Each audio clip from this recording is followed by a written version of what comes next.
अस्सलामुअलैकुम नाजरीन, इस वीडियो में हम बात करेंगे कुलिश उस्मान के वॉल्यूम 152 के पार्ट 4 के बारे में। एपिसोड के शुरुआत में अलजन बावर्ची खाने में कामकाज कर रही होती है। इसलिए मैं जरकुताई पीछे ढोल छुपाए वहां आता है और कहता है, तो आ गया मेरी आंखों का नूर माह रमजान। ये कहते साथ ही वो ढोल बजाने लग जाता है। तो अलजन कहती है, मैंने तुम्हारी गैर मौजूदगी में बहुत दुआएं की हैं जरकुताई, अल्लाह का शुक्र है कि हम ये रमजान का महीने एक साथ गुजारेंगे। जवाबन जरकुताई कहता है, हमने अपने पीछे से दिन छोड़े हैं और अब से हम साथ रहेंगे। इसलिए मैं फातिमा और गाजी वहाँ पे आते हैं और ढोल देखकर गाजी जरकुताई से कहता है, मैं अब बड़ा हो गया हूँ बाबा, ये मुझे दे दें। तो जरकुताई कहता है, गाजी तुम्हारे बाप ने ये ढोल इजाद किया है, इसे सीखना कोई आसान चीज नहीं है। गाजी कहता है, मैं भी आसान चीज के लिए नहीं कह रहा। यह सुनकर अलजन कहती है, इसे दे दो और देखो ये क्या कर सकता है। फातिमा भी कहती है, जी हाँ जरकुताई भी, मैं इसकी गवाह हूँ। गाजी इस लम्हे का बेसब्री से इंतजार कर रहा है। कुछ देर सोचने के बाद जरकुताई कहता है, तो तुम कहते हो कि ये ऐसा कर सकता है, तो चलो ये ले लो गाजी। ये कहते साथ ही वो ढोल गाजी के गले में डाल देता है। फिर कहता है,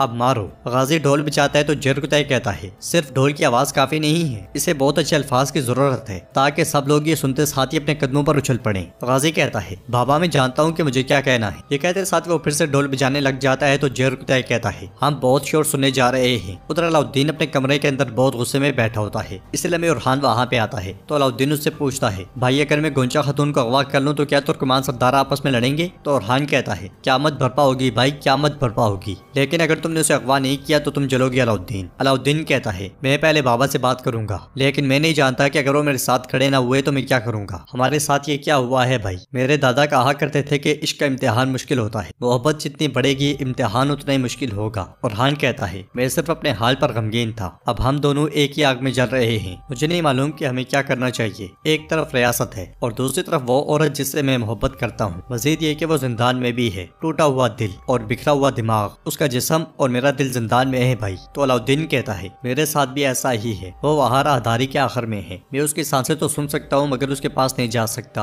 और अब ये शादी का मसला भी। ये सुनकर उरहान कहता है, तुम्हें पहले बाबा से बात करनी चाहिए भाई, अगर तुम्हें इससे निकलने का कोई रास्ता नहीं मिलता। उरहान की बात पूरी होने से पहले ही गाजी कमरे में दाखिल होता है और ढोल बजाते हुए कहता है, शहजादे का कद लंबा है और इसका दिमाग छोटा है, मैं आपको गोंचा नहीं दूंगा, चलो सहरी के लिए उठ जाओ। मगर जवाब न मिलने पर और अलाउद्दीन को गमगीन देखकर वो कहता है, उसके साथ भाग जाए, मैं आपके साथ हूँ। ये कहते साथ ही गाजी पलट जाता है और उरहान अलाउद्दीन से कहता है, यहाँ तक कि गाजी भी तुम्हें उसके साथ भाग जाने का मशवरा दे रहा है। मेरे प्यारे भाई, तुम जो भी करो मैं तुम्हारे साथ खड़ा हूँ। चलो उस्मान साहब सहरी पर हमारा इंतजार कर रहे हैं। हवेली के हिसार से गाजी ढोल बजाता हुआ आगे बढ़ रहा होता है और सबको जगाते हुए कहता है, हमारे शहर में रमजान आ गया है, हमारे घर में गुलाब के फूल खिले हैं, चलो सहरी के लिए उठो, हम पर रहमत नाजिल हूँ। 11 महीनों का सुल्तान रमजान है और गोंचा खातून मेरे दिल के सुल्ताना है। वो गोंचा खातून के कमरे के बाहर जा पहुँचता है और कहता है, ओ गोंचा खातून, गाजी से शादी कर लो। ये सुनते साथ ही गोंचा बाहर आती है और गाजी मजीद कहता है, शादी कर लो मेरे साथ ताकि हम रमजान के अख्तिताम पर 2 ईदें मनाएं। इस पर गोंचा मुस्कुरा देती है और उरहान गाजी को वापस पीछे ले जाते हुए कहता है, पीछे सब लोग नहीं उठे, वापस बजा के आओ। अलाउद्दीन गोंचा की तरफ देखता है मगर गोंचा कमरे में चली जाती है। नाज़रीन, इसके बाद अगले मंजर में हम देखते हैं तमाम लोग सहरी करने के लिए बैठे होते हैं और उस्मान साहब कहते हैं, हम रब का शुक्र अदा करते हैं कि हम रमजान तक पहुँच गए हैं, इंशाअल्लाह हम ये रमजान मिलकर गुजारेंगे। यहाँ तक कि मैं शादी के इनेकाद के बारे में भी सोच रहा हूँ। तो सरदार कुंदुस कहते हैं, यही मुनासिब है। उस्मान साहब मजीद कहते हैं, हम पर जो आफत आई है आप सब जानते हैं, लेकिन इंशाअल्लाह मेरा रब हमें रमजान के महीने में तमाम काफरों से निपटने के लिए कुव्वत फराहम करेगा। हम अपने पैरोकारों और तमाम मुसलमानों को मुत्तहिद करने के लिए जो भी जरूरी हुआ करेंगे। हम काफरों को अपनी सरजमीन में हरगिज़ दाखिल नहीं होने देंगे, लेकिन ये मत भूलना, ऐसा करने के लिए सबसे पहले हमें मुत्तहिद होना पड़ेगा। क्या ऐसा ही है ना कुंदुस बे?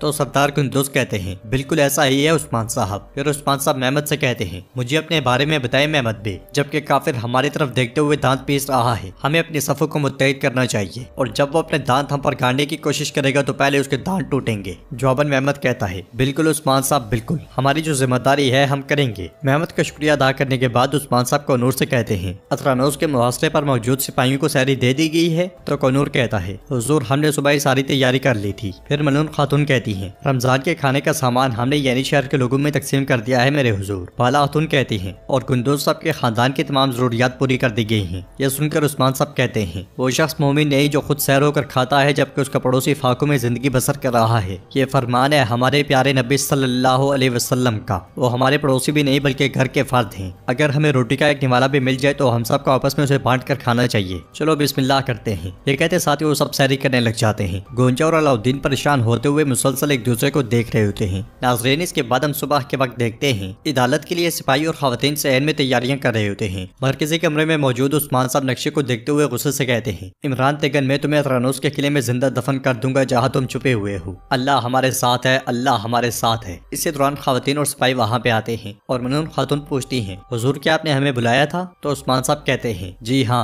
अब मेरी बात गौर से सुनो। दूसरी तरफ अलाउद्दीन उस जहर का तोड़ निकालने के लिए सर तोड़ कोशिश कर रहा होता है और एक दवा बनाते हुए कहता है, अगर इससे भी शिफा न मिली तो आयशा खातून का बचना मुश्किल हो जाएगा। अचानक से उसे कोई ख्याल आता है और वो कैदियों से ली गई चीजें टटोलने लग जाता है। उन चीजों के अंदर वो अंगूठी भी होती है जिसके जरिए ओलिया ने जहर डाला था। अंगूठी लेने के बाद अलाउद्दीन उसे और जहर वाले पानी को सूंघता है। समझ न आने पर वो दवा को अंगूठी में डालता है और उसमें से उठने वाली खुशबू को सूंघते साथ ही वो चौंक जाता है। वो खुश होते हुए कहता है, मैंने ढूंढ लिया, मैंने ढूंढ लिया, अल्लाह का शुक्र है। ये कहते साथ ही वो तरिया के एक बोतल में डाल देता है और बैग उठाकर वहाँ से भाग पड़ता है। उधर बाला खातून उस्मान साहब से कहती है, उस्मान साहब ये इंतहाई खतरनाक मंसूबा है। तो उस्मान साहब कहते हैं, हमारे पास दूसरा कोई मौका नहीं है। तो मलून खातून कहती हैं, अगर हम नाकाम हो गए तो सब हमारे दुश्मन बन जाएंगे। उस्मान साहब कहते हैं, हम हर चीज को खतरे में डालेंगे मलून, हर शय खतरे में डाल देंगे। ये सिर्फ हमारी सरजमीन के लिए नहीं है बल्कि तमाम तुर्क सरजमीनों के लिए है। सिर्फ इस तरह हम तुर्कों के मुस्तकबिल की हिफाजत कर सकते हैं। कौनूर आप किसी का खून बहाए बगैर दरमियान के जंगजू को पकड़ेंगे, आप उन्हें कैजिलचा गार में जमा करेंगे। बाला खातून पूछती हैं, महमद और गोंचा के बारे में क्या ख्याल है? तो उस्मान साहब कहते हैं, आप उन्हें महल के किसी एक कमरे में बंद कर देंगी, वो किसी भी सूरत बाहर नहीं जाएंगे, हम सरहदी बाजार पर कब्जा कर लेंगे। तो मलून खातून पूछती हैं, याकूब बे के बारे में क्या ख्याल है? वो इस बारे में क्या कहेंगे? जवाबन उस्मान साहब कहते हैं, मुश्किल वक्त में मुश्किल फैसले किए जाते हैं, यह वक्त किसी को समझाने का नहीं है। अब बताओ क्या अदालत तैयार है? तो बाला खातून कहती हैं, तैयार है। यह सुनकर उस्मान साहब कहते हैं, अगर आज अदालत में इंसाफ ना हुआ तो ये तुर्कों के मुस्तकबिल के लिए बिल्कुल अच्छा नहीं होगा। अगर होलोफेरा ने आयशा खातून को मारने की कोशिश की तो उसे सजा जरूर मिलेगी, लेकिन इंसाफ के सारे तकाजे पूरे किए जाएंगे। इसलिए मैं आयकुत वहाँ पे आता है और कहता है, मेरे हुजूर अलाउद्दीन ने भेजी है। ये कहते साथ ही वो ओलिया की अंगूठी उस्मान साहब को दे देता है। अंगूठी को देखते साथ ही मनून खातून कहती है, ये अंगूठी तो ओलिया की है। आयकुत कहता है, हुजूर जहर के लिए इसको इस्तेमाल किया गया था। यह सुनकर उस्मान साहब कहते हैं, ओलिया बुरान, तुम इस अंगूठी को सबूत के तौर पर अदालत में पेश करोगे। अब हम अतरानुस की तरफ पेशकदमी करेंगे, फिर अदालत लगाएंगे। अब इमरान तेगन तक पहुँचने का वक्त है। इंसाफ अपना रास्ता पाएगा, चाहे महल में हो या काफिर के महल में। और नाजरीन, इसके साथ ही एपिसोड भी इख्तिताम पजीर होती है। अगर आपको वीडियो पसंद आए तो वीडियो को लाइक करें, चैनल को सब्सक्राइब करें और बेल आइकॉन पर लाजमी से क्लिक